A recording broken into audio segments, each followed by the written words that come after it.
ওকে। আচ্ছা দেখো, আমাদের চ্যাপ্টার 3.1 শেষ, হ্যাঁ। চ্যাপ্টার 3.1 এর পর আজকে আমাদের চ্যাপ্টার হচ্ছে 3.2। সো লেখো চ্যাপ্টার 3.2। সবাই লেখো চ্যাপ্টার 3.2।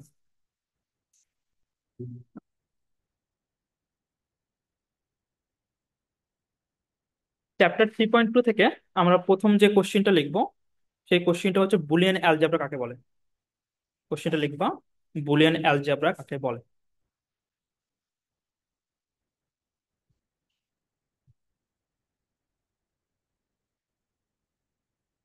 কোশ্চেন লেখা হলে বলবা। হ্যাঁ, বুলিয়ান অ্যালজেব্রা কাকে বলে।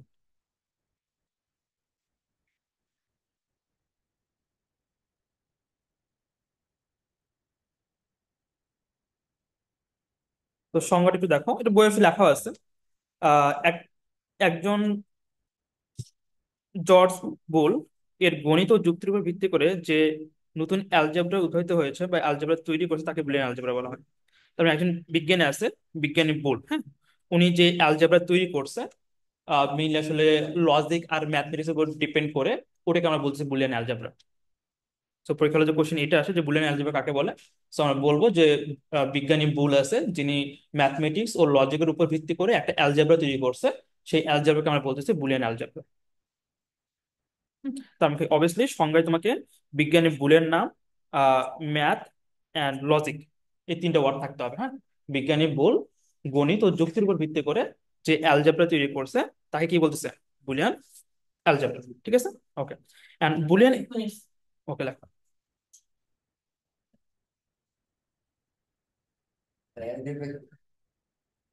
অ্যালজেব্রা কি জিনিস? অ্যালজেব্রা হচ্ছে ম্যাথমেটিক্সের একটা পার্ট। অ্যালজেব্রা হচ্ছে কি, ম্যাথমেটিক্স এর একটা পার্ট। তোমরা আমরা পরবর্তীতে নেক্সট টপিক যাবো, তখন দেখলে বুঝবা আসলে অ্যালজেব্রা কোনগুলোকে অ্যালজেব্রা বলতেছে। ঠিক আছে, লিখছো? আচ্ছা এখন দেখো, আবার লাইন বলতে দেখো, বুলিয়ান অ্যালজেব্রা সাধারণত লজিকের সত্য ও মিথ্যার উপর ভিত্তি করে তৈরি করা হয়েছে। আর এই সত্য মিথ্যা কি মিন করে এটা আমি বলবো একটু পরে। আর এই সত্য মিথ্যাকে পরবর্তীতে বাইনারি অঙ্ক 0 1 নিয়ে কাজ করে। কোন একটা বিদ্যুৎ সার্কিটে বিদ্যুতের উপস্থিতি 1 এবং বিদ্যুতের অনুপস্থিতিকে 0 ধরা হয়। আবার বলতে দেখো, কোন একটা সিস্টেমে ভোল্টেজ 0 থেকে 0.8 ভোল্টকে 0 ধরা হচ্ছে এবং 2 থেকে 5 ভোল্টকে লজিক 1 ধরা হচ্ছে। আবার বলতে দেখো, বুলিয়ান অ্যালজেব্রায় কোনো ভগ্নাংশ, লগারিদম, বর্গ, ঋণাত্মক সংখ্যা, কাল্পনিক সংখ্যা এগুলো ব্যবহার করা হয় না। এই যে অ্যালজেব্রার কথা বলছি, আমরা যে কম্পিউটার ব্যবহার করি, কম্পিউটার শুধুমাত্র দুইটা নাম্বার থাকে, একটা হচ্ছে 0, একটা হচ্ছে 1। ঠিক আছে। আচ্ছা এখন দেখো, এই যে পুরো প্যাসেজটা যেটা আমি রিডিং করে শুনাইলাম, এখানে আমি জাস্ট একটা কথাই বলতেছি যে কম্পিউটার শুধুমাত্র দুইটা জিনিস বোঝে, একটা হচ্ছে 0 আর একটা হচ্ছে 1। 0 1 এর বাইরে কম্পিউটার কোনো কিছু বোঝে না। এখন এই যে কম্পিউটার 0 আর 1 এর বাইরে যে কোনো কিছু বুঝতেছে না, এখন আমি যদি অন্য কোনো কিছুকে এই 0 1 এর সাথে কম্পেয়ার করতে চাই, সাপোজ ধরে নাও কোনো একজন কেউ কোনো সত্যি কথা বলছে, মিথ্যা কথা বলতেছে। তো কেউ যদি মিথ্যা কথা বলে আমি বলবো ওটা হচ্ছে 0, মানে ফলস। আর কেউ যদি সত্য কথা বলে ওটাকে আমি কি বলবো, 1। এখন সাপোজ ধরে নাও এই রুমে বাল্ব জ্বলতেছে। বাল্ব যদি জ্বলে, মানে বাল্বটা অন, তাহলে ওর ভ্যালু হচ্ছে 1। বাল্বটা জ্বলতেছে না, তার মানে বাল্বটা কি আছে, অফ আছে, তার মানে ওর ভ্যালু কত হচ্ছে, 0।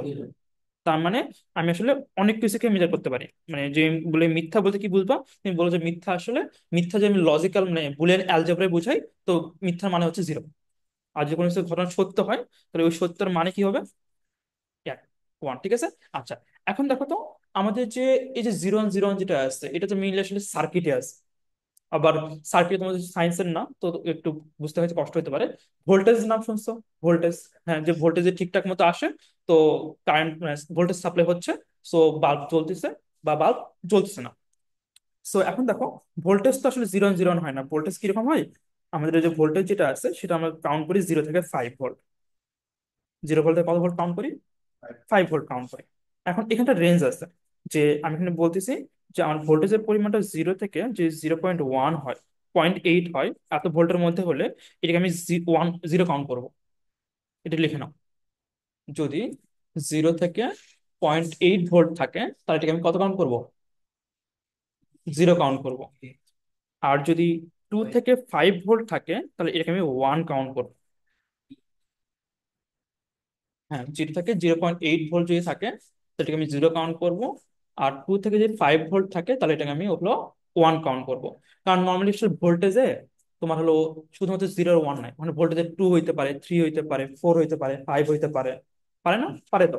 এখন জিনিসটা হচ্ছে যে আমাদের যে নাম্বার সিস্টেম ওখানে আসলে অনেকগুলো সংখ্যা আছে, কিন্তু বুলিয়ান অ্যালজেব্রায় সংখ্যা কয়টা? দুইটা।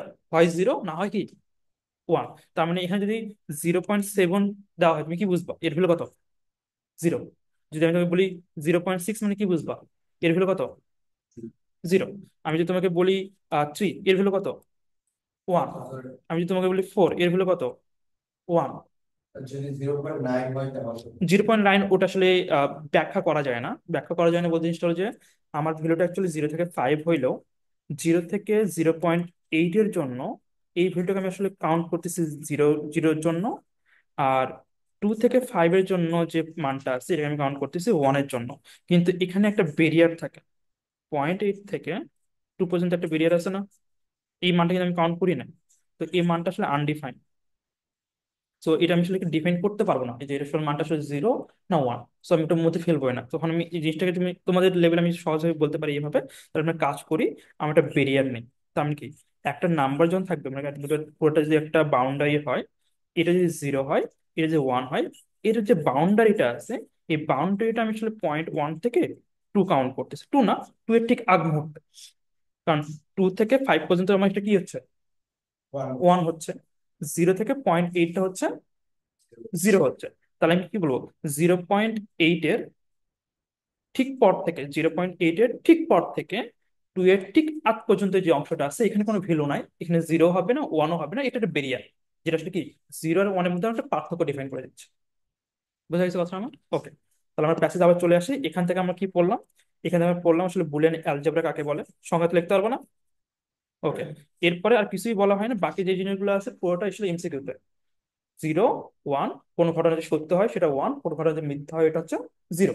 আর এটা যদি ভোল্টেজের সাথে কম্পেয়ার করতে বলা হয় তো আমি বলবো এখানে যে 0 থেকে 0.8 ভোল্ট থেকে 0 লজিক 0 ধরবো। আর 2 থেকে 5 থেকে 1 ধরবো। আর এর মাঝখানে যেটা আছে এর মাঝখানে কোনো 0 1 বলতে কোনো ভ্যালু নেই, ওটা একটা বেরিয়ার হিসেবে আমি কাউন্ট করতে পারি।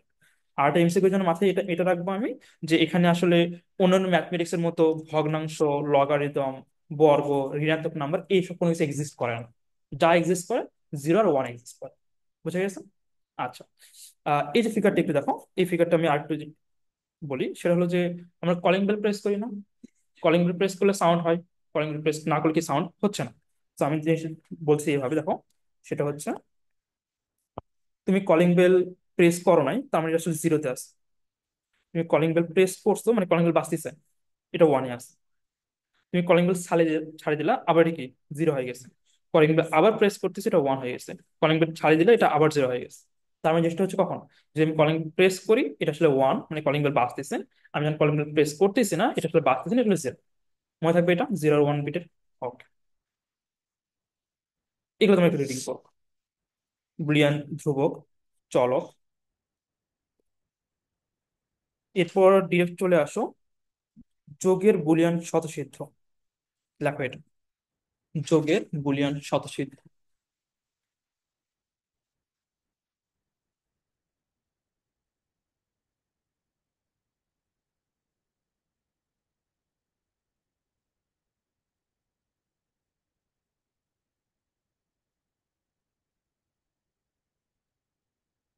লিখছো?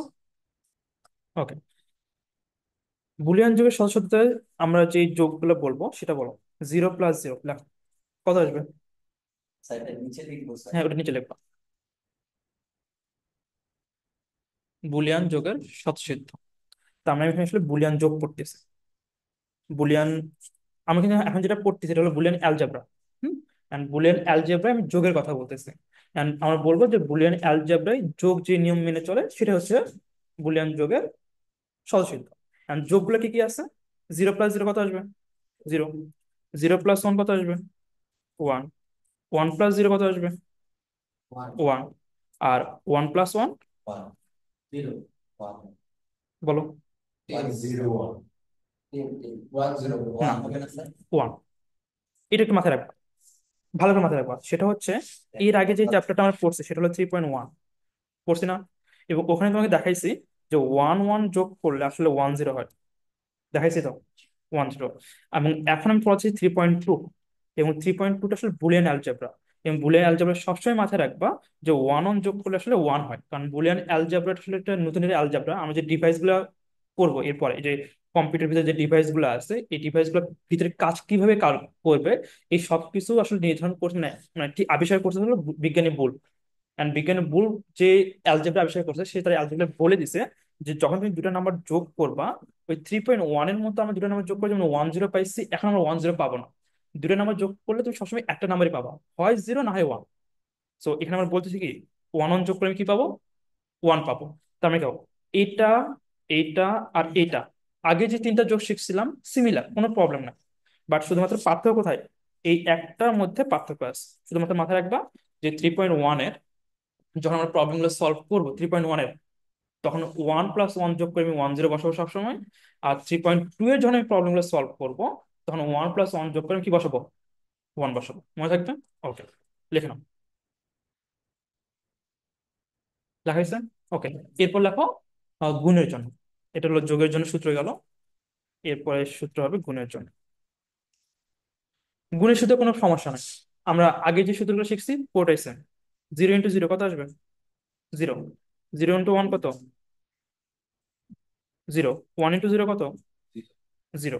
1 × 1 কত, 1। তো আমি দেখো, যোগের সূত্র আর গুণের সূত্র যেটা আছে 3.1 যেটা শিখছিলাম আর 3.2 শিখছিলাম, সবগুলোই সেম, শুধুমাত্র একটা ছাড়া, সেটা হচ্ছে এটা। মনে থাকবে সূত্রগুলো, আমার সূত্রগুলো কিন্তু লাগবে। মনে থাকবে সূত্র? ওকে। ওকে।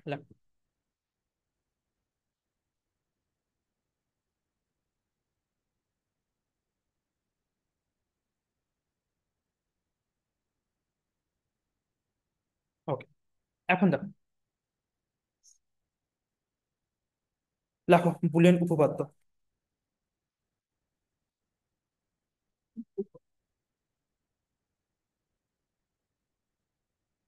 এই যে যতটা ফর্মুলা দেখতেছো, এই প্রত্যেকটা ফর্মুলা ব্যাখ্যা সহকারে বুঝতে হবে, এবং বোঝার পর আমাদের কিছু কিছু মুখস্থ রাখতে হবে, কারণ এরপর বেস করেই পরবর্তী জিনিসগুলো কাজ করে। কারণ এটা যদি তুমি ঠিকঠাক মতো বুঝতে না পারো, পরবর্তীতে বুঝতে কষ্ট হবে। সো লেখো বুলিয়ান উপপাদ্য।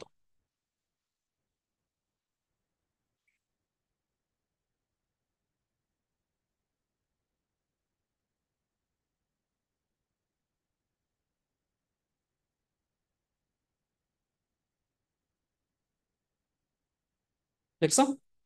আচ্ছা, এখন দেখো, এখানে এই যে চারটা সূত্র আছে যোগের জন্য, আর এই যে চারটা সূত্র আছে কিসের জন্য, গুণের জন্য। তো আমি সবগুলো সূত্র ব্যাখ্যা করব, বাট আগে বেসিকটা ক্লিয়ার করে নিই আমরা। প্রথমত এইটা একটা নিই, এই একটা নিচ্ছি আমি, তারপরে এই একটা নিচ্ছি, আর এই একটা নিচ্ছি। ঠিক আছে? সো প্রথম প্রবলেমটা নেই, প্রথম প্রবলেমটা হচ্ছে যে a+1 যোগ করে আসলে কত হবে, এটা হলো কোশ্চেন। কোশ্চেনটা কি বলতো, কোশ্চেনটা হচ্ছে a+1 যদি আমি যোগ করি তাহলে যোগফলটা আমার কত আসবে। এটা আসলে এখন আমাকে বলো যে এর মান কি কি হইতে পারে। না, নর্মালি যদি তোমার সিম্পল ম্যাথ করো, ম্যাথে আমরা যখন ম্যাথ সলভ করি দেখি না যে ম্যাথ ধরি না, ধরি এক্স বা ধরি ওয়াই, এবং এক্স এর ভ্যালু আমরা যে কোনো কিছু ধরি 4 5 6 7 8 9 10। বাট এটা বুলিয়ান অ্যালজেব্রা, আর আমি বলছিলাম যে বুলিয়ান অ্যালজেব্রায় 0 আর 1 ছাড়া কিছু না। তার মানে এর মান হয় 0 ধরতে হবে, না হয় কি হতে হবে, 1 ধরতে হবে। ওকে, এখন আমি জানি না যে এই যে রাইট হ্যান্ড সাইড যেটা আছে এখানে আসলে ভ্যালু কত আসবে। তো আমি ধরে নেই, প্রথমত এর মানে প্রথমে কি জানি, 0 ধরে নেই। তাহলে এর মান যদি আমি 0 ধরি, তাহলে 0 একদম শুধু করে লিখি, দেখো তুমি লেখো, লেফট হ্যান্ড সাইড লিখতেছি আমি। লেফট হ্যান্ড সাইড a+1, এর মান কত ধরছি বলতো আমি, 0 ধরছি, তাহলে 0+1। আর 0+1 আমি সূত্র কই শিখছি, 1। ওকে, অ্যান্ড এর মান যে 0 হবে এমনটা তো না, এর মান তো 1 হইতে পারে। তো এর মান আমি 1 নিলাম। আবার same, left hand side a+1, 1+1, 1+1 করলে কত হয়, 1 হয়। তার মানে কি দেখো, এর মান 0 ধরি আর এর মান 1 ধরি, মেটার করে না, সবসময় রেজাল্ট কত আসতেছে, অ্যান্সার 1।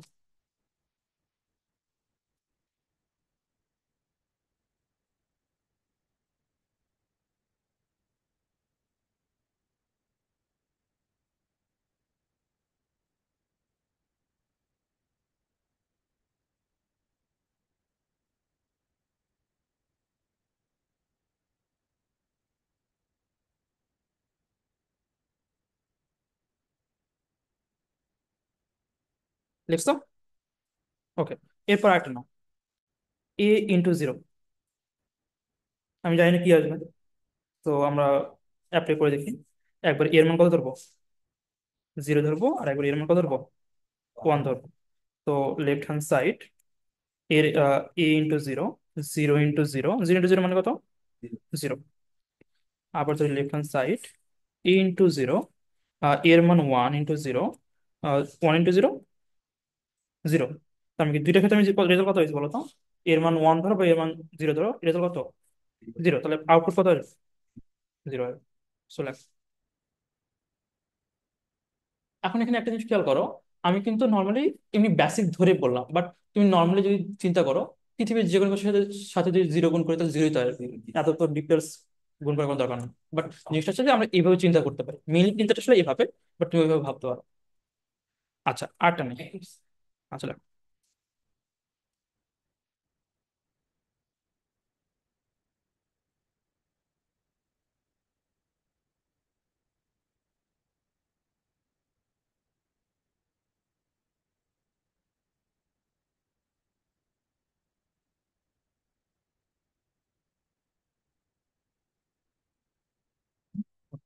আচ্ছা, তাহলে এখন দেখো, এই যে প্রথমটা আমরা সলভ করছিলাম, a + 1 = কত?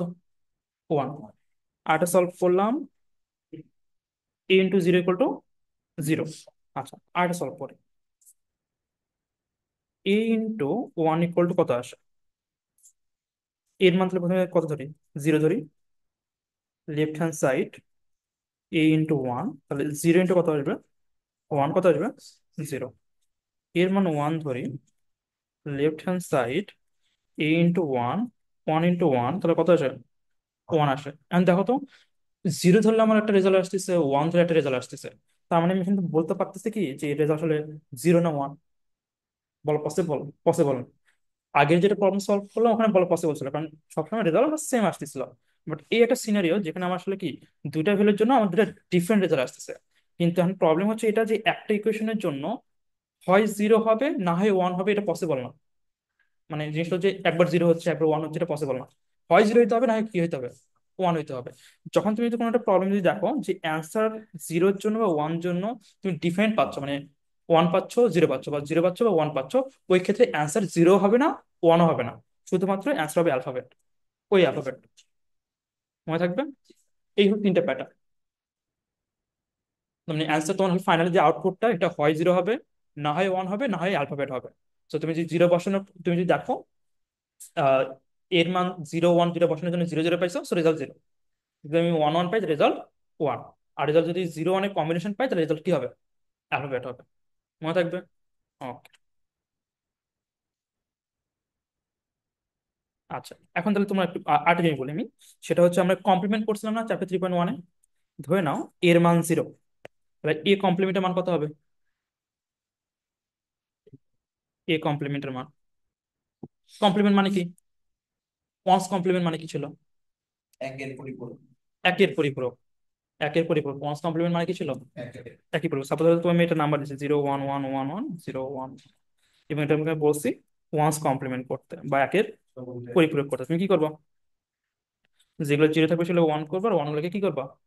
0 করবা। এটাকেই বলা হচ্ছে পরিপূরক অথবা কমপ্লিমেন্ট, একের পরিপূরক বা ওয়ান্স কমপ্লিমেন্ট। ঠিক আছে না? এটা আমরা শিখছি। ওকে। এখন যদি এখন এখানে আমি কোশ্চেন করি, এর মান 0, তাহলে এ কমপ্লিমেন্ট এই বারটার মানে হচ্ছে কমপ্লিমেন্ট 1 হবে। এর মান যদি 1 হয় তাহলে এ কমপ্লিমেন্টটা কত হবে? 0 হবে।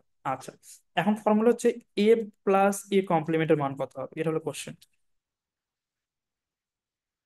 a + a কমপ্লিমেন্টের মান কত হবে, তাহলে আমি এখন বসাই। প্রথমে তো এর মানে আমি কি ধরছিলাম? 0 ধরছিলাম, তাহলে এটার মান 0 হলে এটার মান কত হবে? 1। 0 যোগ করলে কত হচ্ছে? 1 হচ্ছে। এখন এর মান যে 0 হবে এমনটা না, এর মান তো 1 হইতে পারে। তাহলে এর মানটা 1 নেই, আর এর মান 1 নিলে এটার মান কত হয়ে যাবে? 0। তাহলে অ্যান্সার কত আসছে? দুইটা ক্ষেত্রে অ্যান্সার কত? তাহলে ফাইনাল অ্যান্সার কত আসবে? ঠিক আছে, এটা লেখো।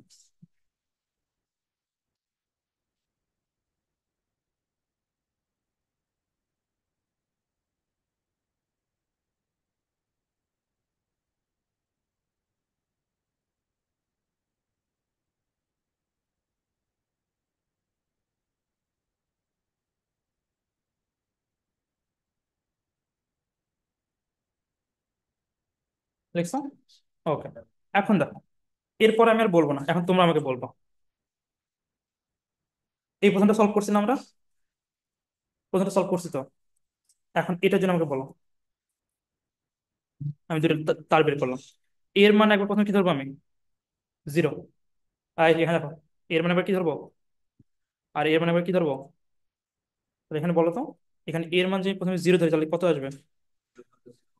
জিরো প্লাস জিরো, তাহলে কত আসবে? জিরো। আর এর মান ওয়ান ধরলে, ওয়ান প্লাস জিরো কত আসবে? অ্যান্সার দুটো কি আসছে? তাহলে এটা আউটপুট কি আসবে? এই যে অ্যালফাবেট পাইছো? পাইছো অ্যালফাবেট? ওকে। এখন দেখো, এ প্লাস এ কত আসছে answer? And A plus A answer one কেন আসলো দেখি। এর মান তাহলে একবার জিরো ধরি, তাহলে কি জিরো প্লাস জিরো কত আসবে?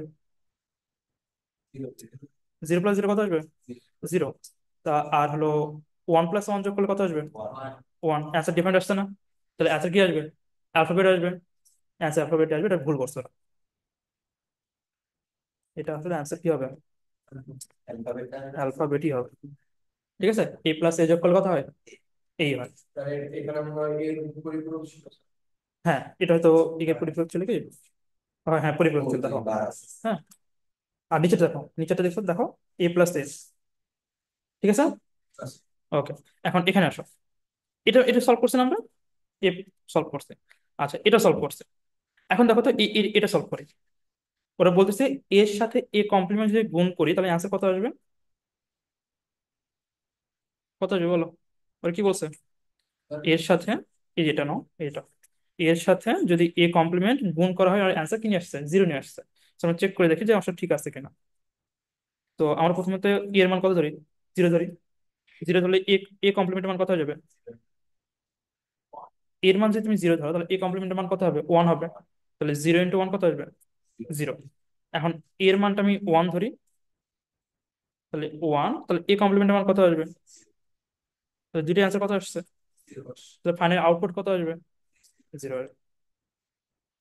আর এ ইন্টু এ গুণ করো সেম ভাবে। জিরোর জন্য আমি পাউন্ড করি, জিরো ইন্টু জিরো কত? জিরো। এর মানে করে আমি ওয়ান চিন্তা করি, ওয়ান ইন্টু ওয়ান কত? One. So answer different, answer different হলে অ্যান্সার কত আসবে? অ্যালফাবেট। বুঝা গেছে? এটা আমাদের লাগবে। ওকে। এরপরে বাকি জিনিসগুলো দেখো, বাকি জিনিসগুলো আমি এমনি বলে দিই, তুমি এমনি এমনি পারবা।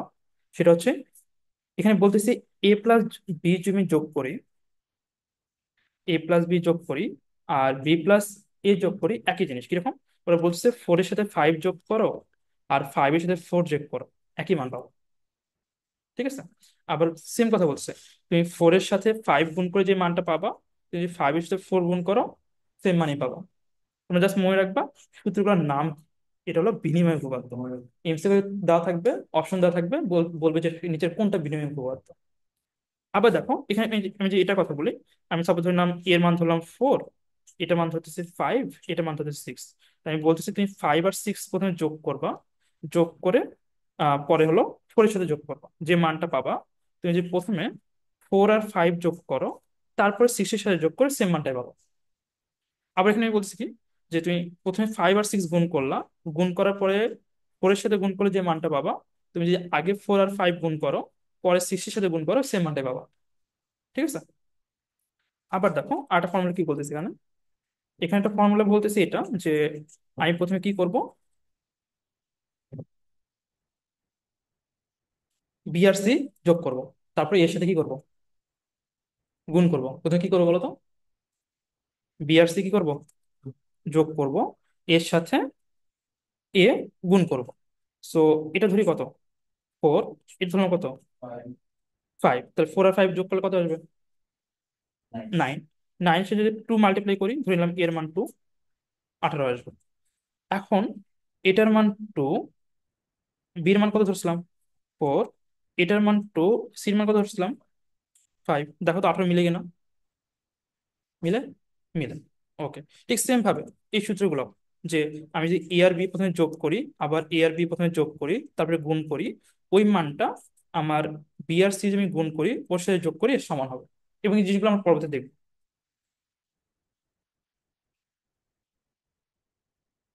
তো তোমাদের কাজ হচ্ছে আমাকে এই পর্যন্ত কমপ্লিট করে দিবা। হ্যাঁ, মানে একদম না বুঝে মুখস্থ করার কিছু নাই, আমি তো মোটামুটি বলে দিছি, তোমরা জাস্ট একটু দেখে নেবো। এবং এরপরে নেক্সট ক্লাসে আমরা ডিসকাস করবো ডিমর্গান ল, এটা খুবই ইম্পর্টেন্ট। ঠিক আছে? সো তোমাদের কাজগুলো আমি একটু বলে দিই। তোমাদের কাজটা হচ্ছে বাসায় যাবা, বাসায় যাওয়ার পরে বুলিয়ান অ্যালজেব্রার সংজ্ঞা মুখস্থ করবা। তারপরে ধ্রুবকের সংজ্ঞা পড়বা, চলকের সংজ্ঞা পড়বা, বুলিয়ান অ্যালজেব্রা, দশমিক অ্যালজেব্রার মধ্যে পার্থক্যটা পড়বা, শতসিদ্ধ গুলো পড়বা, যেটা আমি বললাম, এই শতসিদ্ধ, এই শতসিদ্ধ। আর এই যেটা বুলিয়ান পরিপূরক আছে না, যেটা আমি একটু বললাম একটু আগে, এর মান জিরো হলে এটা কত হবে? ওয়ান। আর এটা ওয়ান হলে এটা কত? জিরো। ওই যে কমপ্লিমেন্টের কথা বলছিলাম না, সেই কমপ্লিমেন্ট। আর এগুলো অলরেডি অলরেডি আমি বলছি, এই জিনিসগুলো আমি বলছি। জিরো প্লাস ওয়ান যোগ করলে ওয়ান, ওয়ান প্লাস জিরো যোগ করলে ওয়ান, জিরো ইন্টু ওয়ান করলে জিরো, ওয়ান ইন্টু জিরো করলে জিরো, এই জিনিসগুলো। হ্যাঁ, এই পর্যন্ত। তো নেক্সট লেকচারে আমরা পরবর্তী টপিক করবো।